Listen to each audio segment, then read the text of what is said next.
Good evening, class. We're going to discuss chapter 13, and in the text, chapter 13 is centered around change and the leadership type of qualities that are required to manage change. But before we get into that, we're going to go back as typically do and pick out some nuggets from the previous chapter, and that chapter was chapter 12, and I'm talking about culture. And really, culture and competitive advantage is basically what the chapter was centered around. And we'll first talk about competitive advantage. And it's the advantage that a firm creates for itself based on valuable, rare, and not easily imitated and non substitutable resources. Competitive advantage is basically being able to produce a good or service more cost effective, more highly desirable, that they good or service it's going to maybe it's going to drive barriers to entry. Probably won't, unless you're just really lucky, create a monopolistic market, but you could be, that have a product that drives monopolistic competition, oligopoly. May not always be in a perfectly competitive market. And that's the goal of strategic leadership is how to develop the culture and then how to make sure that culture allows you to maintain or at least increase your market power as you move forward. Strategic leadership is continuously monitoring, scanning, and organization's environmental context for the purpose of determining new trends, threats, and opportunities, all of which impact, again, competitive advantage. So as a strategic leader, you're trying to hold on to that competitive advantage, not only in the present, but trying to make sure that in the future you have secured that competitive advantage position in the marketplace. One of the other things that leaders on, especially strategic leadership, is if they identify a culture gap, then what do? You want to develop norms, values, behaviors not aligned with the environmental demands. So, if there's a gap and if your values, your norms, your behaviors are not aligned with your environmental demands or the demands of your market in which you're functioning in, you want to determine the difference between the desired culture that you as a strategic leader wants and what the actual behavior is within the company that you have at a present time. Organizational culture, it's the expectation that organizational members share, share the know-how on, basically how to behave and act and think. And it's those norms it's those norms and beliefs that you and values that you determine as a leader that you want to impact the behavior of your employees, your followers, not only how they behave in the workplace, but you want to try to impact how they behave when they're in a social environment. The four dimensions of associated norms and values. We again discussed these in chapter 12. We talked about order and consistency, achievement, plan, adaptability. We talked about mechanisms for leading culture. The day-to-day leader action, getting out, walking around, talking to people, social activities and ceremonies. A lot of companies just focus on developing a culture and have everything driven by tangible rewards, money, promotion, stock options, bonuses. That doesn't always work, and they're pretty much a one time a year type thing. And on promotions, maybe not even once a year. You may be lucky if you get promoted every 4 or 5 years. But these social gatherings, social functions, pats on the back, award ceremonies, to some individuals, they may sound a little hokey, but they go a long way in developing the culture that you want and getting the buy-in of your followers. Clear signaling through stories, specialized language, and symbols. Again, extremely important in developing that culture. Selection and socialization.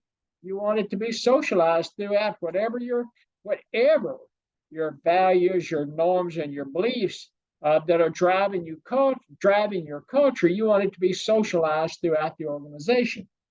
And finally, you want a carefully aligned reward system. Again, it goes back to um, maybe not in a not-for-profit environment, but in an environment which is an equity-based firm. So you've got shareholders driving, we're trying to drive earnings per share. It does come down to bonuses, cost of living increases, promotion, stock options. You don't typically have stock options in a not-for-profit, but you want to make sure those rewards are aligned with what you want or where you, as a leader, envisions the competitive advantage to be in the present sense, and also what you see the competitive advantage and the culture driving that competitive advantage to be in the future. And then we kind of ease into chapter 13. And chapter 13 talks about it's basically leading change. And one of the first topics they talk about is why the leading of change has become so important. And they make a comment that I guess I assumed everybody either knew or agreed with. Change is inevitable and a key component of the business environment. Leadership must be capable of navigating and managing change. Every organization I've ever been fortunate enough to work with or work in has always been faced with change, pushing that efficient frontier, trying to ensure and going back to the culture and the competitive advantage. At United, especially at HealthNet, it seems like we were restructuring all the time. Same with Aetna and health plans.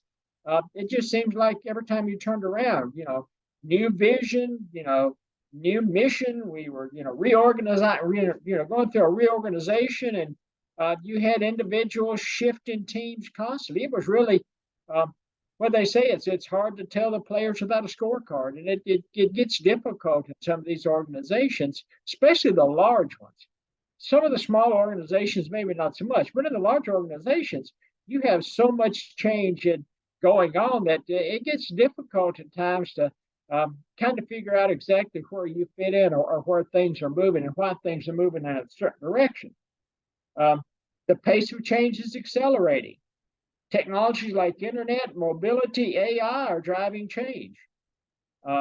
You start reading, or listening to talking heads, and they, talk about AI is going to do away with all jobs, or AI is going to create a lot of jobs for very skilled very skilled labor. And it's all over the place on not only what technology has brought us to up to this point, but what's AI and machine learning going to do with the job market, and how we're going to lead that change and make sure that a particular organization can manage and navigate the change that it's inevitable, and it's just exponentially exploding and changing. Shifts in consumer preference, expectations, government regulations, competition, especially offshore competition, new business models. And that's basically, if you go back to your old microeconomics notebooks or texts, what we're talking about here is demand shifters. Shifts in consumer preference. They're going to start shifting the demand for services, and the shifts in demand for services and the changes in output are going to change the demand for the labor market. You're going to have that supply and demand model that the economists have. You're going to have that thing overworked because of the amount of change, and economists are they're already starting to crank up new theories and new models on the market, is because the market is just changing just so significantly.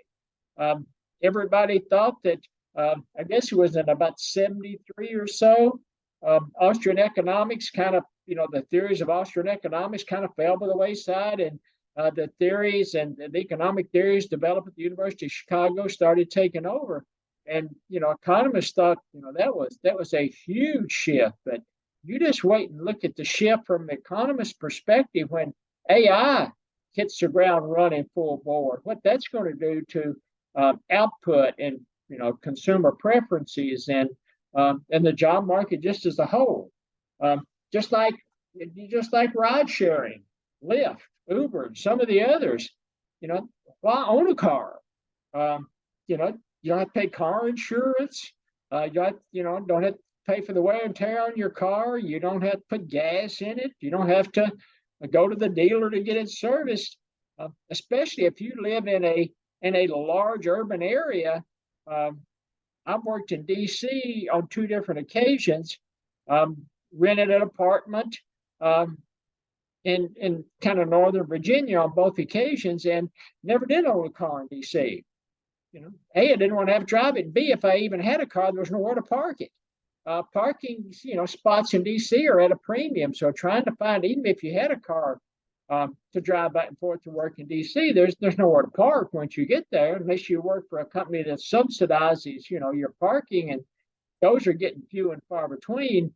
Fortunately, when I worked in DC both times, I was able to rent apartments within walking distance of a metro stop. So I used public transportation the whole time I was in DC on both occasions. Things like worldwide deregulation of air travel, online banking. During COVID, and we lived in Buffalo, and we used a bank called M&T. And during COVID, you couldn't even go in the bank. If you needed to see somebody in the bank, you had to set up an appointment. And then after COVID, after the impact of COVID started to go away, you still couldn't get in the bank. They liked that online banking. They didn't like to have they didn't have to pay the tellers. They didn't have a lot of infrastructural cost, and it's worked out well for a lot of these banks. Think of USAA. I'm not even sure there are any locations that you can walk into. I mean, I think the main office is in San Antonio, and I see some teller kind of these ATMs scattered around various places with talking about USAA, but for the most part it's all online banking. What's the impact of COVID also going to have from work from home and business closures? I can remember when we moved from Buffalo right in the height of COVID and came to Atlanta, just the number of buildings in downtown Buffalo were empty. There was just everybody was working from home. And even now, with the issues of COVID kind of going by the wayside, you as a leader, you're going to be focused with having to, and we've talked about it in some previous chapters, having to manage that remote, that virtual workforce, and it's going to test your leadership capabilities going forward. Lifespan of an S&P 500 organization or business, they approximate economists, the average lifespan of one of those S&P 500 organizations or firms is about 12 years. Firms going in and out of business. Leaders fail to adapt soon enough to change when it's required by by the environment, and that is a significant challenge for leaders, is to know when to adapt to that change. The four basic, they talk about in the text, the four basic frames of an organizational change or frameworks. And so if you and again, I should have written down the text, the page number, but they've got a really neat little 2x2 in there that you can sit there and then you can follow the change and up and down and around. And they actually do a pretty good job going through the kind of the four dimensions of change. But change is driven by shifts in technology. Again, AI is going to change the way businesses do function in the new world. New business models constantly being pushed forward, and changes in the market. Again, goes back to a lot of these drivers of change, goes back to your microeconomic principles of just demand shifters, especially being driven by consumer preferences. And when you look at the four kind of frameworks or kind of overarching frameworks of organizational change, the first one they talk about is reactive change. In the face of some performance threat, firms change after the threat has affected existing business. And that is truly a problem. What do they call it? why shut the barn door once a horse has already gotten out? I mean, that sounds kind of like a goofy anecdote, but it's the truth.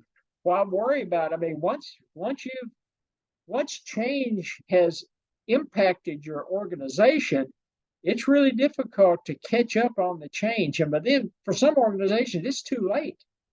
Uh, for when they're talking about reactive change, most CFOs, CEOs, they start looking at declining revenues and profits, competition, stealing customers, changing in technology, existing products are less attractive.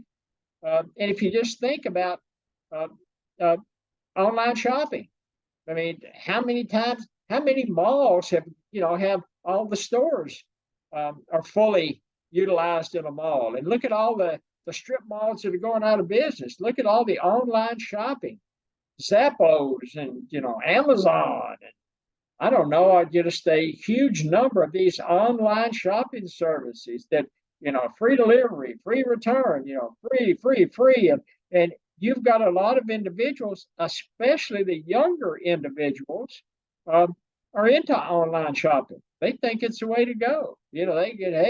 They see style of shoes they like, they order 6 pair and they're delivered, and they may keep 1 pair and send the other 5 back, and they don't ever have to leave the couch.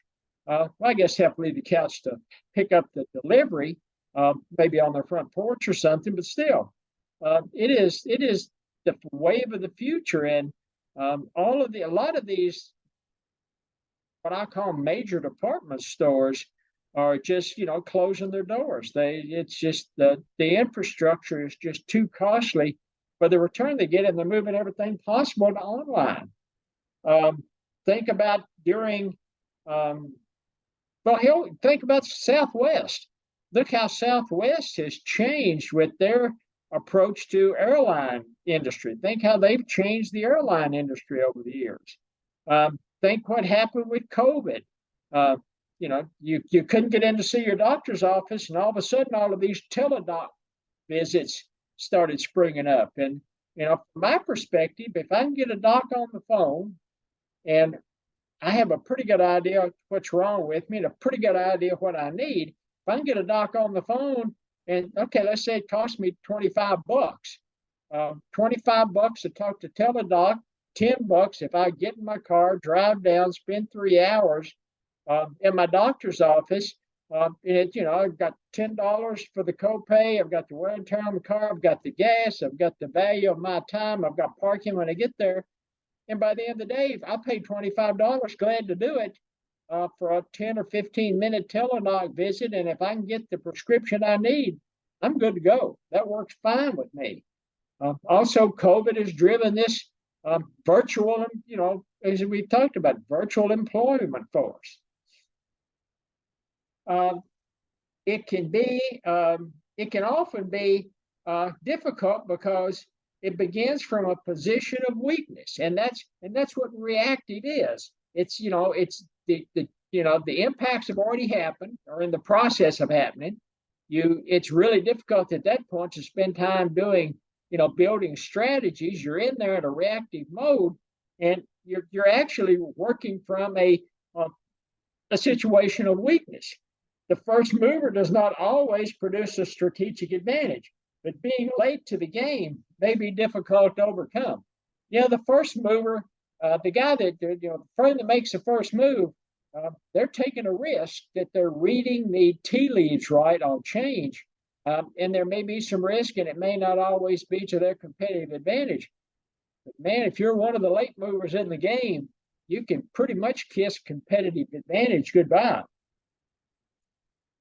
May generate a burning platform and can incentivize employees to accept and move forward with change. I can remember it in Blue Cross at one of the, I'll call them a quarterly business review, but I guess it was for supervisors and above, and we'd get together with senior management, and they'd do their dog and pony show with PowerPoint slides, kind of bore you to death with PowerPoint. But every once in a while, there would be a slide that they would slap up on the screen that, you looked at it and you'd say, man, we're in trouble. And at that point, you talk about energizing and incentivizing employees.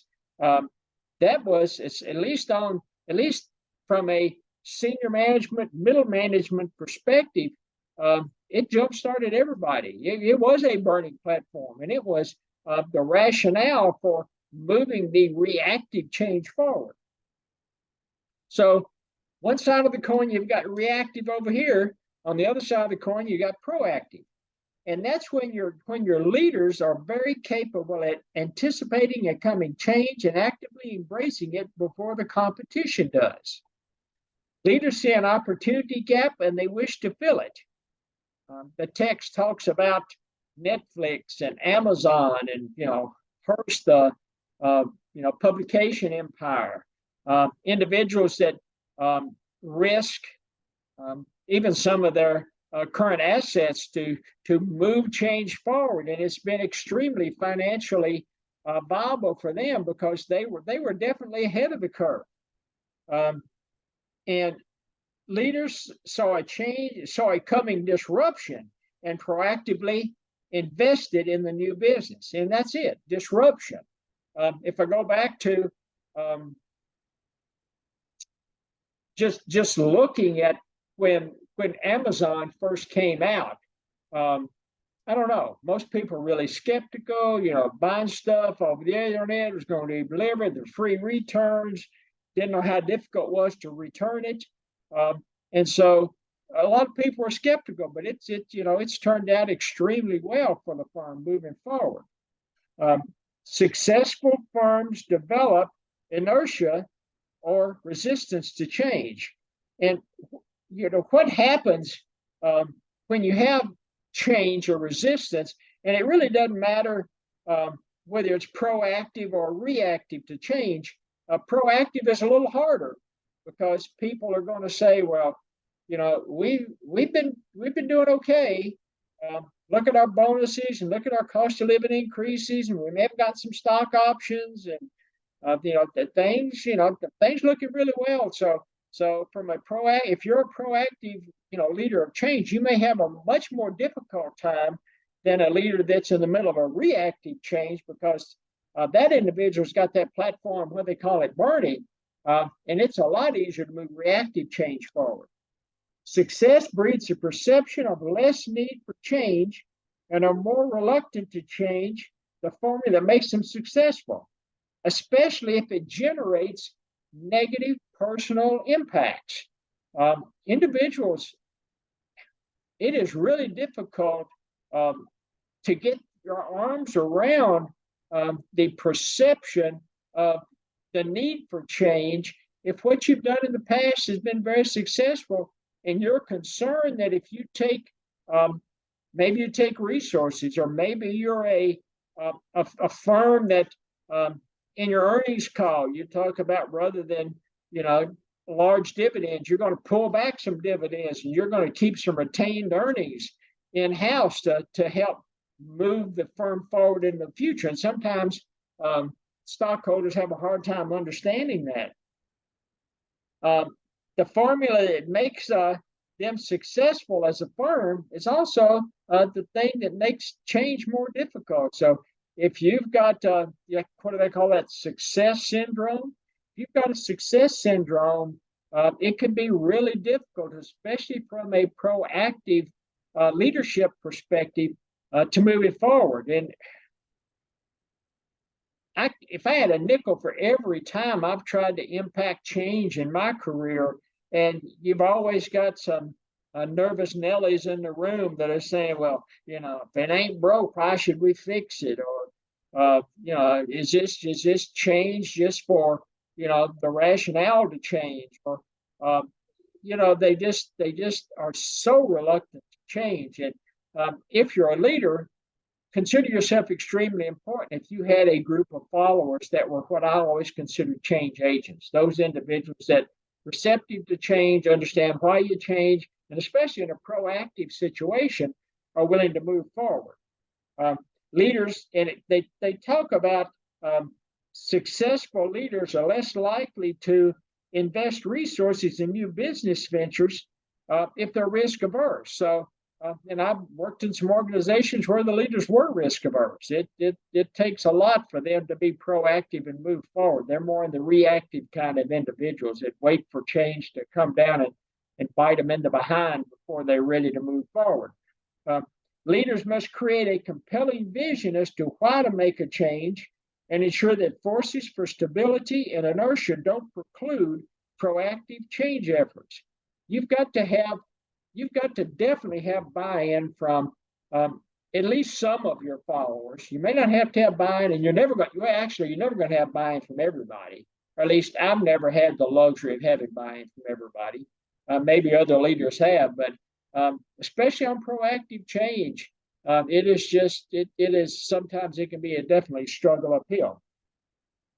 And then on the other two aspects of change, they talk about discontinuous change and incremental change. And I think the text talks about most organizational change is incremental, involving small improvements to existing products and processes in order to improve efficiency, make products or services more attractive to customers.